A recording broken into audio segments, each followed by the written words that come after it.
कि हमर सरसों फुलाइ रहल छै, हमर मक्का भराइ रहल छै।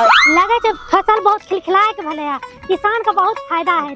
अरे बाप रे बाप, हमरा खेत में हेमा मालिन आ रहल छै, जाय छै देखबै। अरे बिरसा मुंडा तोरे का चने आना सुनाने भी छोड़े अने या बिरसा मुंडा हे आमा के बिरसा मुंडा लगे छै, की बात छै? तोरा करे छै आ रहल छै, की बात छै बोलियो? अच्छा ये बता ई खेत तोरे छिया की? नहीं नहीं मैडम जी, हमर खेत कहाँ छै? हम तो दूसरा के चोरा नुका खेत लेने छियै, परसुए चोरलिए खेत के। अहाँ खेत छिके बेसी चौधरी मत बन, हमें कृषि विभाग से आयल छियै, जल्दी जल्दी जे पूछे छो बता।